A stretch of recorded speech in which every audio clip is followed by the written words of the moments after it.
Hello जय हिंद दोस्तों, आप सभी का स्वागत है आपके अपने डिजिटल प्लेटफॉर्म प्रवेश एकेडमी पर। आज बीएड वर्सेस बीटीसी यानी डीएलएड बीएसटीसी का जो मामला है उसके बारे में विस्तृत चर्चा करेंगे। तो अगर आप हमारे इस चैनल पर नए हैं तो चैनल को सब्सक्राइब कर लीजिए, वीडियो को लाइक करके अपने दोस्तों के साथ शेयर जरूर करिएगा। तो दोस्तों, आप सबको पता है वर्तमान में राजस्थान सुप्रीम कोर्ट का आदेश आने से पहले राजस्थान हाईकोर्ट के आदेशानुसार बीएसटीसी को प्राथमिक में शामिल करके और बीएड को बाहर करके दो बड़ी भर्ती कर चुकी है, जिसमें प्राथमिक लेवल पर बीएड वालों को मौका नहीं मिला है। तो इसीलिए बीएड वालों का बड़ा प्रश्न रहता है, बड़ा दबाव रहता है उनके ऊपर कि क्या सुप्रीम कोर्ट का मामला जो चल रहा है उसका निर्णय कब तक आएगा, या जो वर्तमान में जो निर्णय आया है ये बीएड के पक्ष में है या बीटीसी डीएलएड के पक्ष में है, ये भी इस वीडियो में देखेंगे। तो इस वीडियो में लास्ट तक जरूर बने रहिएगा। तो दोस्तों, मैं आपको बताता चलूं कि ये जो नोटिस आपको जो स्क्रीन पर दिख रहा है ये मध्य प्रदेश का नोटिस है। इसमें लिखा है in the high court of Madhya Pradesh at Indore. तो मध्य प्रदेश का ये नोटिस है। इसमें सीधा आपको एक लाइन मिल जाएगा, the BEd candidate can only be appointed when DElEd candidate are not available. यानी प्राथमिक में बीएड वाले तभी आप बीएड वालों को ले सकते हैं जब डीएलएड वाले उपस्थित ना हो, यानी अवेलेबल ना हो, उनकी संख्या न मिले, तब आप बीएड वालों को भर सकते हैं। तो ये आप सबके बड़ा प्रश्न थे, क्या मामला है। तो आपको बता दें कि मध्य प्रदेश हाईकोर्ट में एनसीटी के गाइडलाइन को लेकर के केस चल रहा था, उसी के संबंध में ये नोटिस जारी किया गया है। और इसमें जो याचिकाकर्ताओं की ओर से विद्वान अधिवक्ता रुक्मणी धनगर ने ये सब किया है। श्री भुवन देशमुख विद्वान सरकार अग्रिम सूचना प्रतिवादी संख्या 1 से 3 के अधिवक्ता के संबंध में है। ये याचिकाकर्ता के वकील का कहना है कि याचिकाकर्ताओं के पास डिप्लोमा इन एलिमेंट्री एजुकेशन यानी डीएलएड है और प्रतिवादियों ने प्राथमिक शिक्षक के पद के लिए एक विज्ञापन जारी किया है। वहां प्राथमिक में भर्ती होने वाली है और वे बीएड वाले व्यक्तियों को नियुक्त कर रहे हैं, यानी प्राथमिक में भर्ती आई है उसमें बीएड वालों को भर रहे हैं, नियुक्त कर रहे हैं उनको। यह तर्क दिया गया है कि योग्यता अनुसार वे अधिक योग्य हैं, और उसमें जो तर्क दिया जा रहा है कि बीएड वाले डीएलएड यानी बीटीसी वालों से अधिक योग्य हैं, और ये एनसीटी के निर्देशानुसार है। और ये भी कह रहे हैं कि एनसीटी के निर्देशानुसार ये है, लेकिन बीएड उम्मीदवार तभी नियुक्त किया जा सकता है जब डीएलएड उम्मीदवार उपलब्ध नहीं है। अगर डीएलएड उम्मीदवार उपलब्ध नहीं होंगे तभी आप बीएड वालों को ले सकते हैं। 7 दिनों के भीतर पंजीकृत मोड से पीडीएफ के भुगतान पर उत्तरदाता को नोटिस जारी करें, जो 4 सप्ताह के भीतर जारी किया जा सकता है। तो अंतरिम उपाय के रूप में यह निर्देश दिया जाता है कि बीएड दिनांक 2/5/2023 के विज्ञापन के अनुसार उम्मीदवार याचिका के अंतिम परिणाम के अधीन होंगे। तो ये जो हाईकोर्ट का आदेश है ये निश्चित तौर पर प्रथम वरीयता को लेकर के है। अगर बीटीसी वाले यानी डीएलएड वाले उपस्थित नहीं होते हैं उस केस में आप बीएड वालों को लेंगे, अन्यथा बीएड वाले प्राथमिक से बाहर रहेंगे। ये है पूरा मामला। और मैं आपको बताता चलूं, कोई आश्चर्य की बात नहीं है। इसके पहले मैंने ही आपको एग्जाम्पल दिया कि राजस्थान में हाईकोर्ट के आदेशानुसार ही भर्ती की गई है और वहां आपका प्राथमिक लेवल पर बीएड वालों को नहीं लिया गया है। तो किसी भी प्रकार के भ्रामक खबरों पर आपको ध्यान देने की जरूरत नहीं है। हालांकि जब सुप्रीम कोर्ट का आदेश आएगा तो पूरे देश में लागू होगा। यही बिहार में देख लीजिए, बिहार में लगभग 80,000 प्राथमिक लेवल पर वैकेंसी आई है, उसमें बीएड को भी रखा जा रहा है। और बीएड को भी रखा जा रहा है। ये बात अलग है कि वहाँ के डीएलएड के साथी हाई कोर्ट में उतने दमदारी से नहीं लड़े होंगे, जिसका परिणाम है कि बीएड वहाँ शामिल है। बीएड वालों को मुबारकबाद।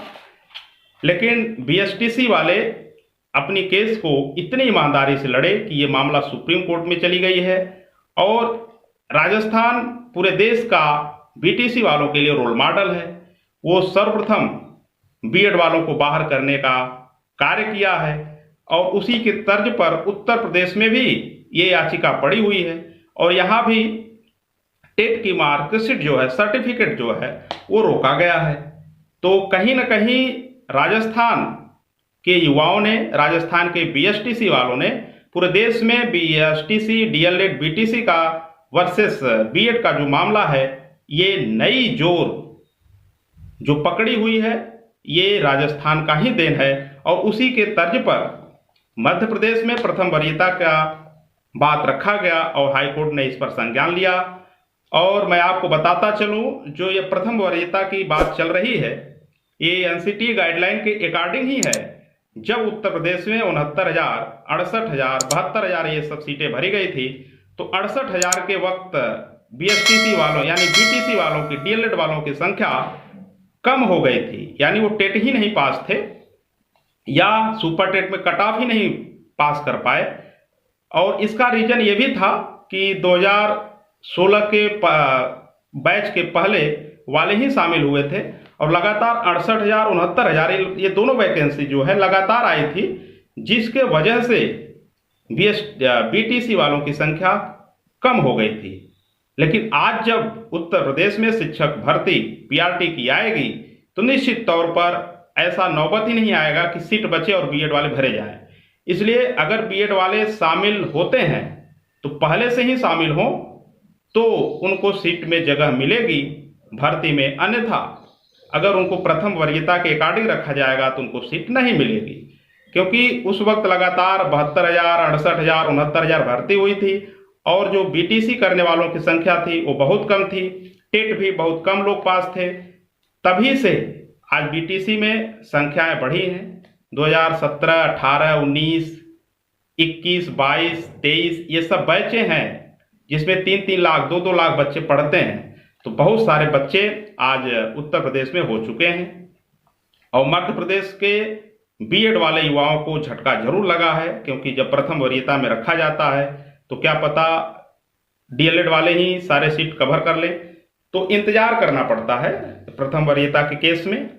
तो ये प्रथम वरीयता का केस लगभग बीटीसी वालों की, बीएसटीसी यानी डीएलएड वालों की ये जीत हुई है और उम्मीद करते हैं कि आप सब अपनी तैयारी में जुटे होंगे। किसी प्रकार का निराशा आपके चेहरे पर नहीं होना चाहिए, क्योंकि ये जो मामला सुप्रीम कोर्ट में चल रहा है इसको लेकर के ही आपको चलना है, क्योंकि हर राज्य को सुप्रीम कोर्ट पर ही विश्वास होना चाहिए। हाई कोर्ट तो पर्टिकुलर राज्य के लिए है, लेकिन जब सुप्रीम कोर्ट में ये मामला चल रहा है तो सुप्रीम कोर्ट का निर्णय पूरे देश का अंतिम निर्णय होगा और वही पूरे देश में लागू होगा। तो एक प्रकार से मध्य प्रदेश के बीटीसी यानी डीएलएड के युवाओं की बड़ी जीत और बीएड वालों को जरूर झटका लगा है, लेकिन निराशा और हताशा और चेहरे पर उदासी नहीं आनी चाहिए, क्योंकि बीएड वालों को एक नहीं तमाम अवसर होते हैं, लेकिन डीएलएड वालों को सिर्फ प्राइमरी होता है। इसलिए अगर प्राइमरी में उनको जगह मिली है तो उनकी तो अपनी अधिकार मिले हैं, लेकिन बीएड वालों को झटका थोड़ा सा मान सकते हैं। लेकिन मैं इसको झटका इसलिए नहीं मानता क्योंकि बीएड वाले तो बड़े जॉब के लिए बने हैं। टीजीटी, पीजीटी तमाम ऐसे वैकेंसी हैं जहां बीएड वालों को रखा जाता है, लेकिन डीएलएड वालों को कोई पूछता तक नहीं है, केवल प्राइमरी में उनकी दबदबा रहती है। तो अपने जो अधिकार है उसी अधिकार को पाने में वो सक्षम हुए हैं और मध्य प्रदेश हाई कोर्ट का जो ये आदेश है एनसीटी गाइडलाइन के अकॉर्डिंग ही है। एनसीटी का ये उस वक्त वक्तव्य था कि बीटीसी वाले की संख्या कम है, जिससे हमको बीएड वालों को लेना पड़ रहा है।